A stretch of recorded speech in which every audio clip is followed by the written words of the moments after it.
Hello, my name is Alma Robinson, and I am the Executive Director of California Lawyers for the Arts. CLA is a statewide nonprofit organization that was founded in 1974 to serve artists and arts organizations of all disciplines with advocacy as well as services that provide support with legal and business issues.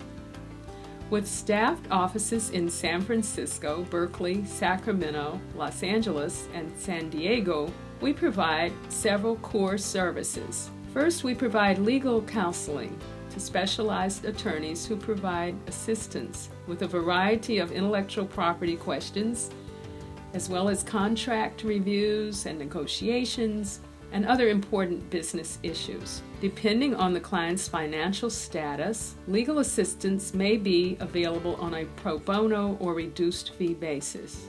We also provide a specialized program that assists independent inventors and small startups with their patent applications.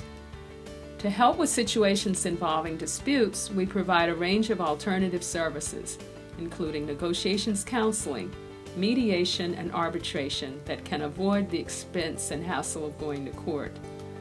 Finally, we offer a full menu of educational programs that include workshops, symposia, and conferences on various legal topics for artists and arts organizations. Many of these programs are posted on our YouTube channel, and we encourage you to use these tools to educate yourself on the legal issues before you reach out for specialized assistance from our organization. Thank you for joining today's program, and please consider joining CLA on our website at www.calawyersforthearts.org so that we can continue to maintain our full range of services. Thank you. Good morning, everybody. Thank you so much for joining us. I'm Lisa from California Lawyers for the Arts. We're happy to present fundraising in unprecedented times. I would like to introduce our speaker, Allison Cagley. She is the Executive Director of Friends of Sacramento Arts. Allison has been a fundraising professional for over 30 years. She's a longtime friend and supporter of California Lawyers for the Arts. Allison, thank you so much for being here this morning, and I will turn it over to you. All right. Well, good morning, class. And thank you for joining us via this Zoom workshop. We all are living in strange and unprecedented times, that's for sure. And just a little bit of background, I've worked primarily in education and arts and culture, worked in museums, K-12 education, both as a consultant and a development director, and been in the trenches, stuffed lots of envelopes, developed boards, did crazy fundraising events. So lots of hats. I call it the hat rack of hats in fundraising. And Friends of Sacramento Arts was started at the invitation of the mayor of Sacramento after the year-long study to create the culture plan, the Creative Edge culture plan. And the number one goal of the plan was to restore arts education in K-12 Sacramento County public schools that serves about 240,000 children. So we were started in January of 19. We actually previously had been Friends of the Arts Commission, and then we were separated and made a whole nonprofit separate from the city of Sacramento. And so we have a board of about 16 members, started fresh. As I said, January of 19, I was hired, developed our mission statement, our website, and started fundraising. And this year, ending our first full fiscal year, we were able to grant out two different things. One was we were able to provide grants to individual artists and small nonprofits who were pivoting to online digital arts education format. So to help them develop and distribute, knowing that our students are going to be distance learning for quite a bit of time. And then we also were able to partner with Elk Grove High School District. The district had two high schools that were asking for digital arts equipment. So we were able to fundraise and provide $50,000 worth of arts equipment to two high schools. And then we'll be monitoring that program and hoping to replicate that in other high schools that want to expand their digital arts and video education programs. So those are two things we're starting. And then we're also working on advocacy to really work with the school districts to keep arts on the district budgets, which is always the first thing to be cut. So we want to continue that conversation with us. CFRE, you might wonder what CFRE stands for. That is Certified Fundraising Executive. And if you haven't taken advantage, there is a international association called Association of Fundraising Professionals, AFP. And that is a great program. There's probably 40 or 50,000 members, all from nonprofits all over the world. And it's both mentoring, education, development programs for nonprofit fundraisers and executive directors. So take advantage of that if you haven't heard of that before. So here we are in this weird world. March, everything closed down. We ended up becoming Zoom professionals. I wish I had stock in Zoom. Lots of texting, emails, phone calls, board members and staff feeling dejected. I'm sure many of you have had to deal with some very horrific types of decisions to make in terms of your staffing and your budgets over this last several months. And my thoughts are with you on those challenges. So how do we keep moving forward? I know I've had many board members say, oh, we're just going to have to stop. We can't fundraise. We can't do anything. We just have to stop. Well, there are things that you can do, and we're going to go through some of those things that you can do, even though you can't see face-to-face with your donors and you've had to cancel special events, but there are some things that we're going to do. One of the things that I think comes up is as we are working on grants that come up, direct mail letters, any kind of thing, we're always in the process of rushing to tell our story. And so the time now where you're having to be shelter in place and you have more time to just contemplate and think is to think about what is your organization's mission and purpose? What are you doing? You know, we talk about nonprofits, which is really the tax ID title, but our real purpose is we are a community benefit corporation, community benefit organization. So what is the community benefit that you uniquely provide? What's the hole or the gap that you fill? What would your community look like if you didn't exist? Who are the people that you serve that wouldn't get the service that you provide? What would that look like? So think about that. And as I'm talking, write some things down. But what is that hole that you are filling by the very existence of your organization? And think about who are your primary customers or your clients or your patrons.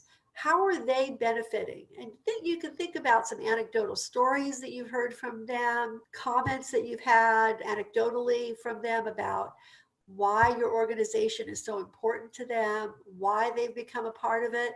You could also query your board members. Why is it? What is it about your organization that caused them to say yes when they were invited to join your board?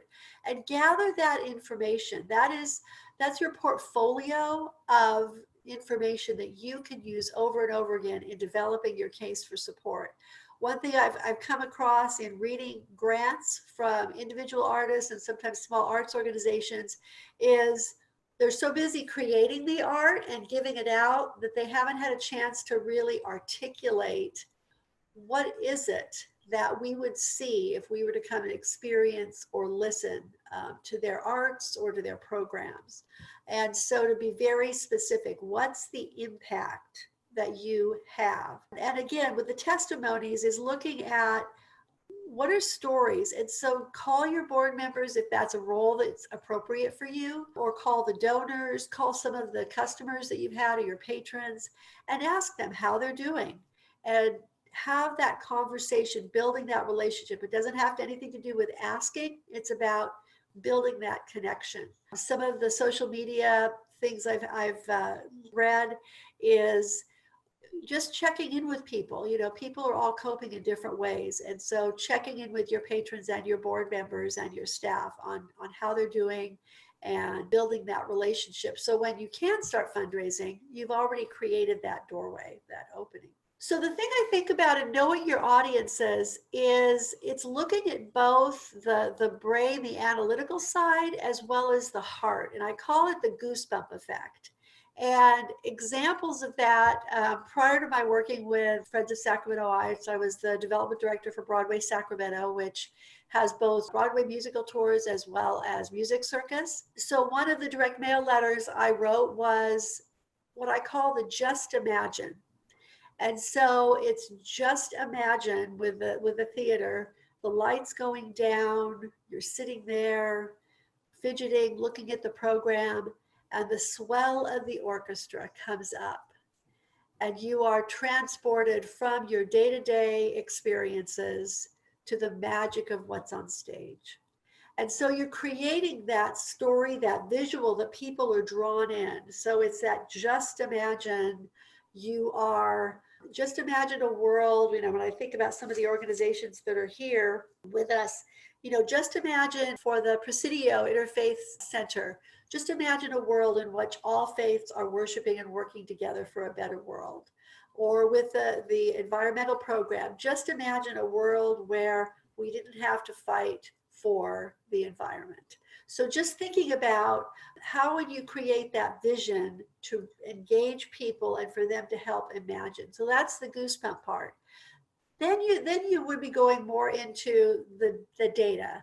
So for Friends of Sacramento Arts, we would, start off with, think back to when your third grade school teacher gave you a recorder and you all played, some crazy little song, but you were all together. For me, it was the just imagine my experience in school choirs from fourth grade through high school, and that sense of community and togetherness that can't be replicated. And now our children and grandchildren don't have that opportunity. And so what a hole, what a gap, what a death of the arts in schools has occurred.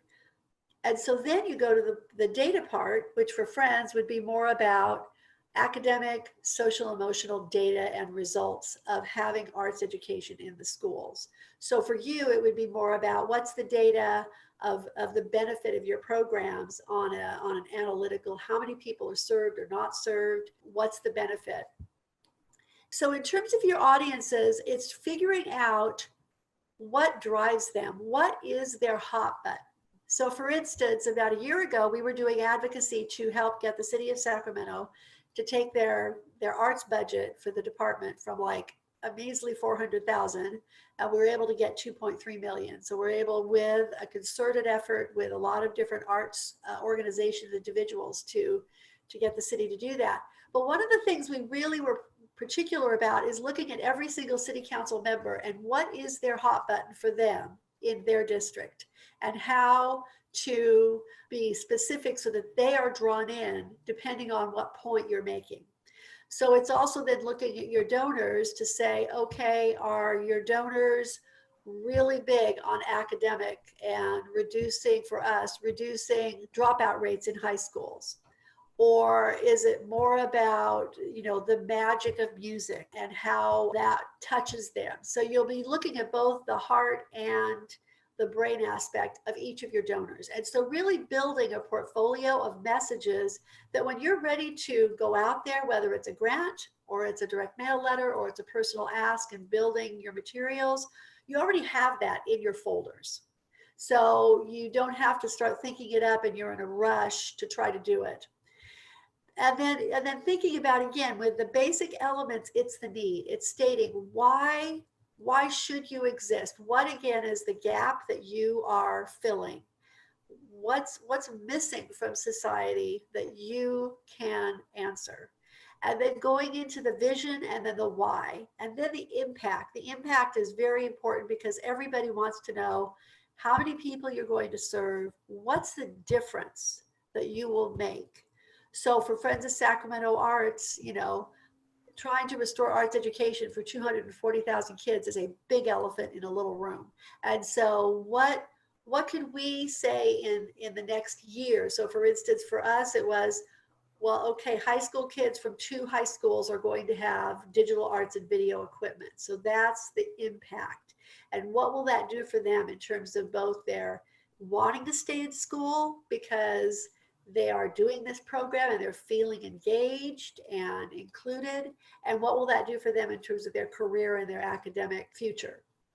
So really looking at both that vision and the impact, and then the measurable objectives. And so, for my own situation right now, because so much is up in the air, we're going to be doing some strategic planning and just to look at what is the next 12 months. And so part of that will be that case for support and measurable impact, and what does that look like for the next 12 months? Because, we don't know what 18 or 24 months are going to look like, especially with both COVID and with the economy. The other thing that I think that we don't do that we really need to do as far as being specific and painting that picture is write, proof, rewrite, multiple readers. Have people that have nothing to do with your organization read your materials. And by doing this right now, when we all are on shelter in place, hopefully you'll have some time to sit with that and work with some folks, send them out, get their feedback, have them redline it, because that way you really get into the meat of what it is, what's the impact, what's the vision. And so when you're sending this out to a potential grant reader, you've had a lot of time to really fine tune it. And because also a lot of grants have character limits, really look at how you are succinct in your need, your program, what you aim to do, and the impact and quantitative and qualitative results of your program. And so, like, for instance, years ago when I was doing direct mail work, there was a big company in Berkeley that did international direct mail, could never afford them.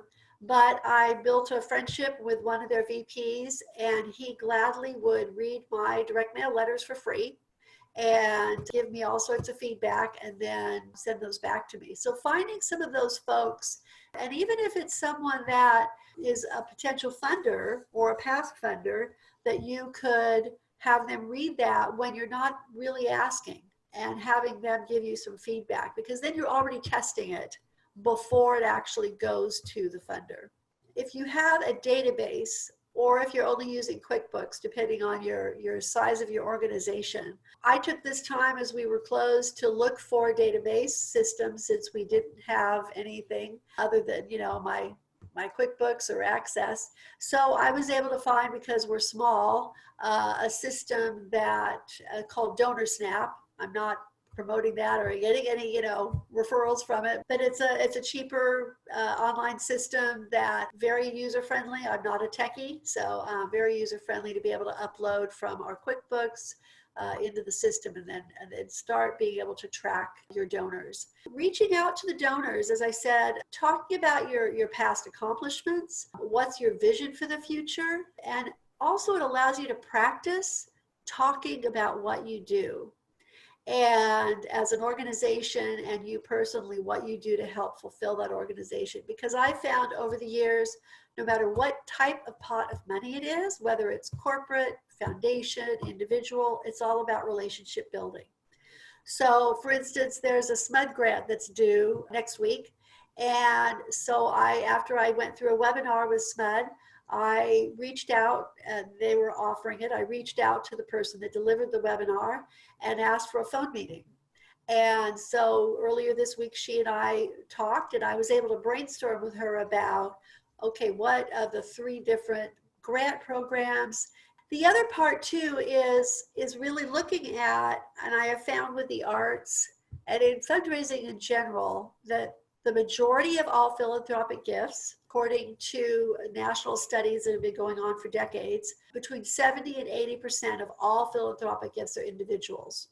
And so two rules of thumb that I have with fundraising. One is really building stability in your individual donor base, so that way you can continue for stability. With individual donors, you do have more flexibility in terms of how the money is used. It's not restricted the way that a lot of foundation grants will be very restricted, especially government grants.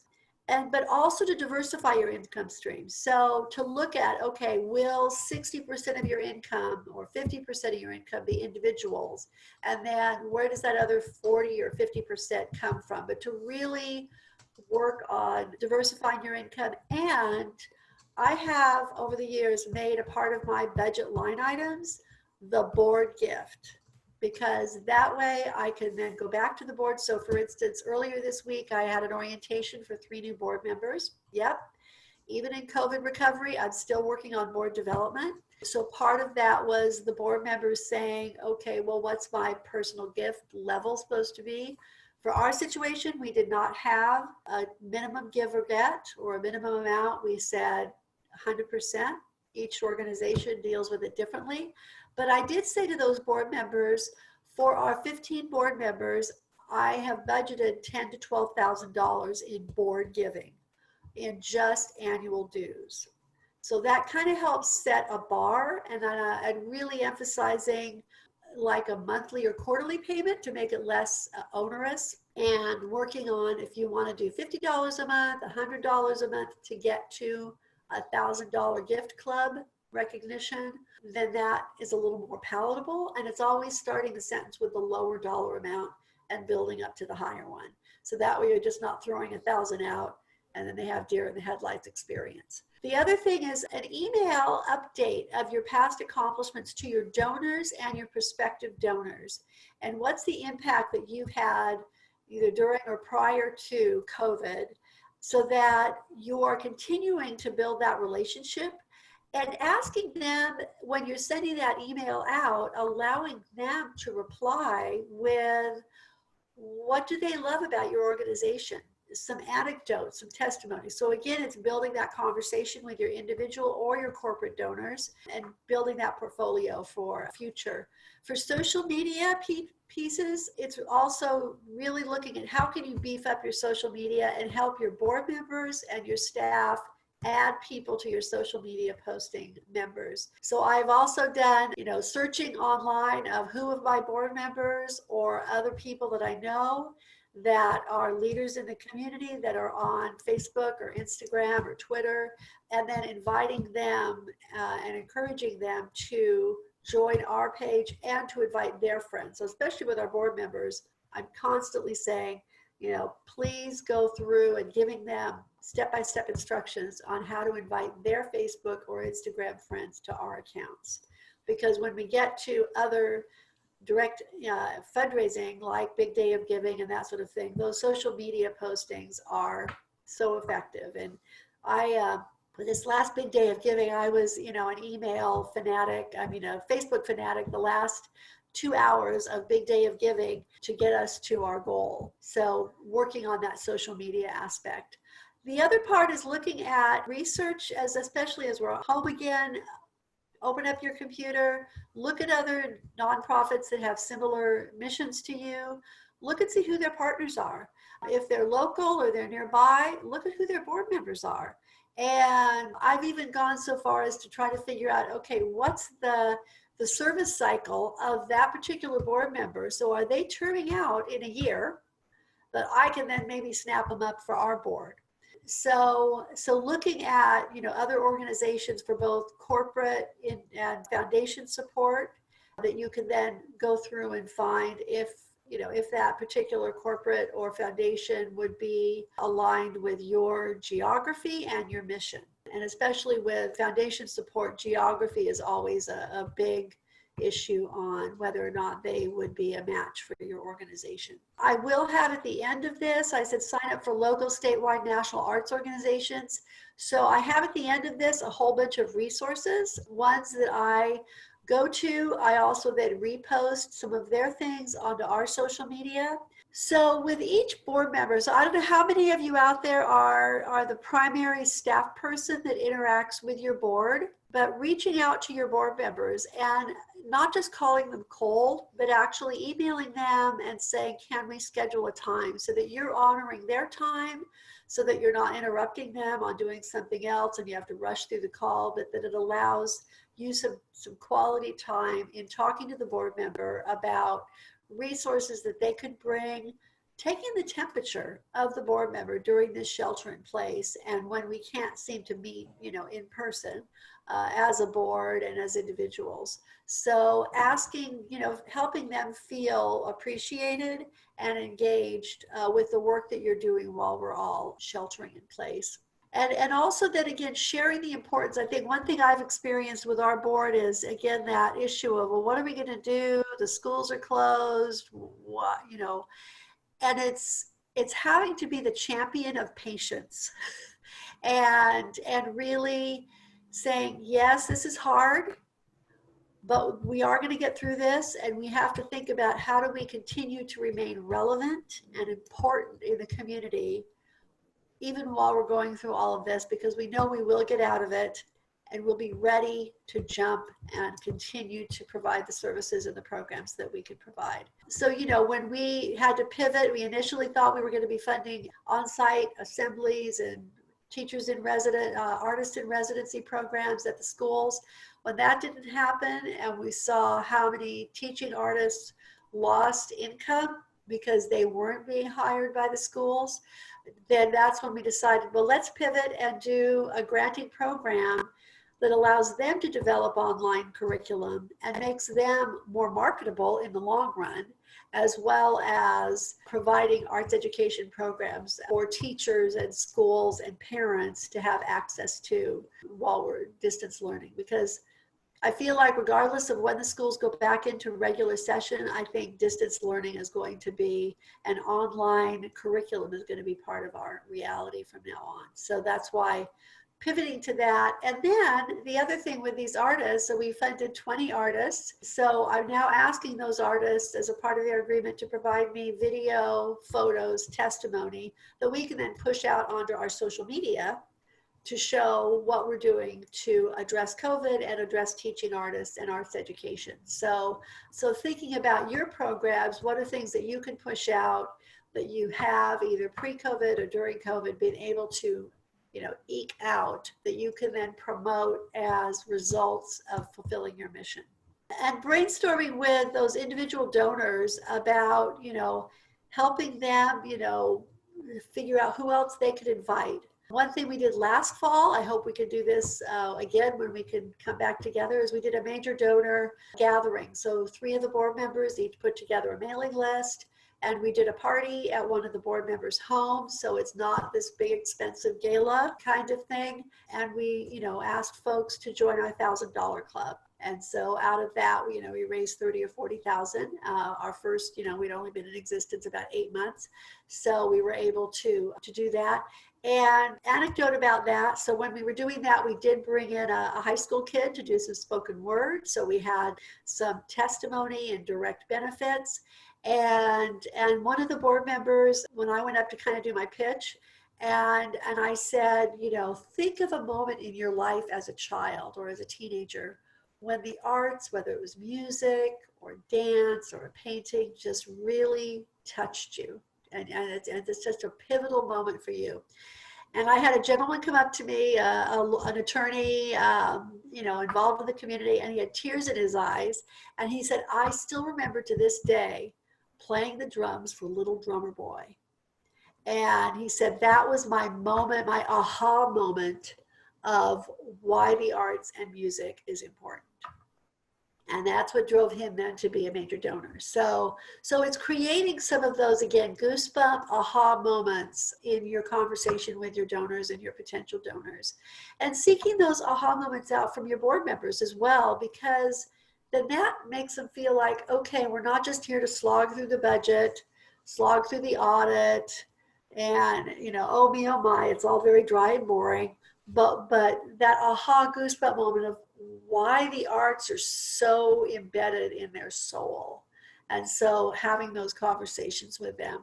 And then with the board member, I always like to add, whether it's a committee meeting or a board meeting or individual meeting, what's our homework? What do we have to do to move forward?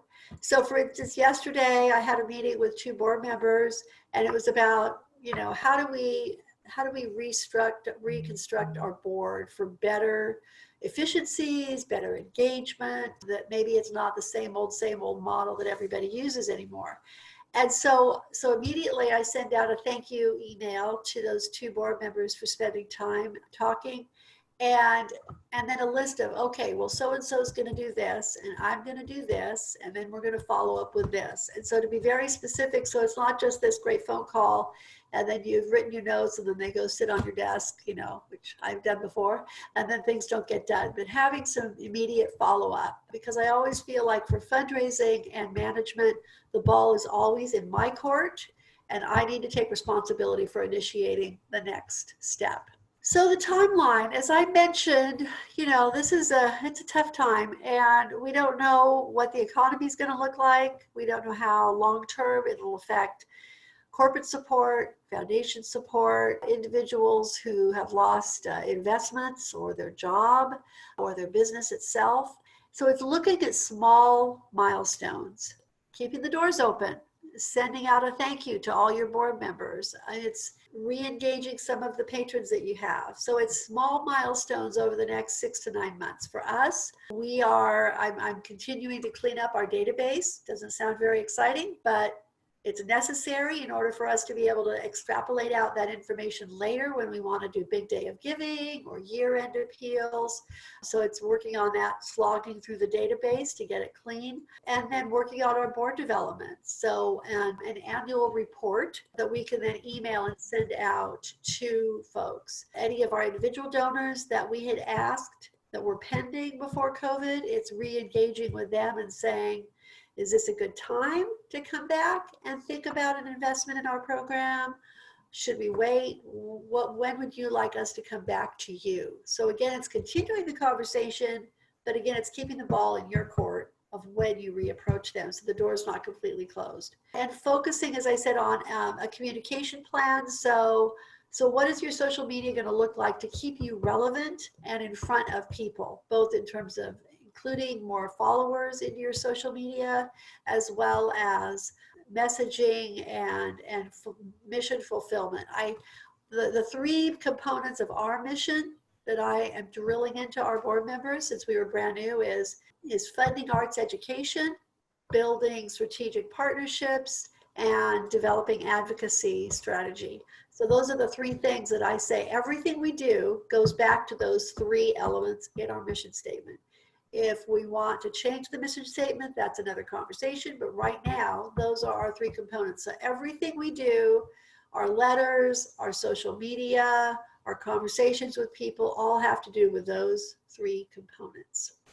And keeping those well articulated in terms of impact and quantitative and qualitative results. So I did talk a little bit about this, about your communication plan. And so it's looking at the social media aspect with Facebook. I mean, the thing I think about right now, everybody's on social media because besides, Netflix, everybody's connected to share in their joys and frustrations on Facebook and Instagram and that sort of thing. So, take advantage now to build your followers and continue to post. I don't personally do it because that's just not my wheelhouse. So we were able to find a local company to take us on as a client at a reduced rate. And they manage both our website maintenance, and then also our social media. So I work with them on a weekly basis on all of the posts that they're going to do and the messaging. Some of it is taking things from other arts associations and reposting. So especially being able to look at studies, at quotes from famous people. Of course, there's lots of both stock art as well as your art from your own programs that you can use and to continue to post every day if possible. So to do that. And as I mentioned, I have to harangue our board to continue to add their friends to the social media, because then that just continues to build our credibility and the number of audience members. So especially when we get to big day of giving and year-end campaigns, we have a larger social media following to get them. And if you don't have it, definitely have a donate now link on your website so that you could use that in your social media and e-blast components so that folks can do that. And I've had a number of donors that continue as monthly donors. So I might have asked them for $1,000, but now they do $100 a month. So it's a regular income stream. And the thing I think about right now is with the arts is not only is the academic aspect and engagement aspect.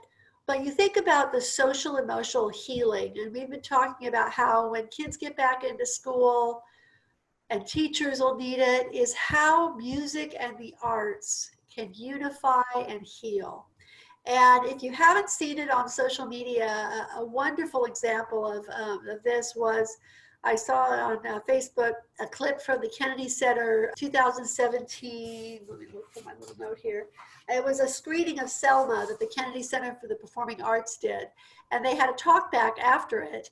And Congressman John Lewis, who just passed away, spoke during this screening of Selma. And you'll have to look it up. It's amazing. So it's the 2017 Kennedy Center screening of Selma. And John Lewis talks about the role of music during the protests and how in the midst of hearing people being beaten, someone would start singing and it would unify the group in the singing. And so you think about that as such a beautiful example of how the arts can heal. You think about all those online videos of first responders, singing and the fun of all those virtual choirs and virtual orchestras that have happened. And so to realize for yourself just how important the arts really are. They are not an extra. They are important to our shared humanity. And so in the midst of all of this, to celebrate that and to know that your organization is important in celebrating how we come together with your mission. So I was just saying, I kind of went ahead of myself here, that the arts is, at the core of our humanity, and it unites and heals us. And we know that the arc is long when it comes to fulfilling our mission, whatever that mission might be, whether it's interfaith dialogue or it's the environment. The arc is long and patience is so important. So to think of the journey that we're experiencing now, and even as we move out of this experience, that we have speed bumps and not walls.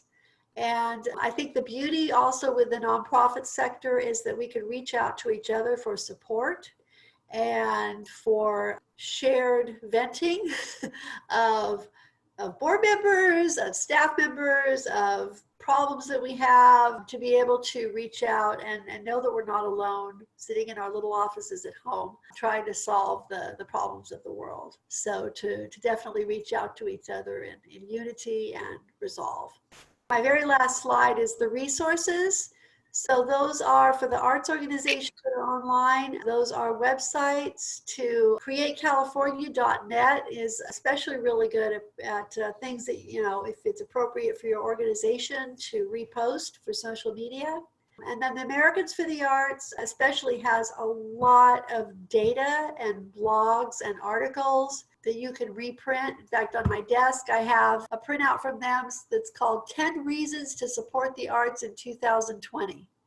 And so there's 10 things that I pull from those as I'm writing social media posts, as I'm doing direct mail or proposals, grant proposals, and again, all of those, 10 reasons speak to different audiences. So then you can pull those out, and it includes a lot of statistics, so you don't have to, fish for lots of stats, but there's national studies that you can pull from to document and reinforce why the arts are important.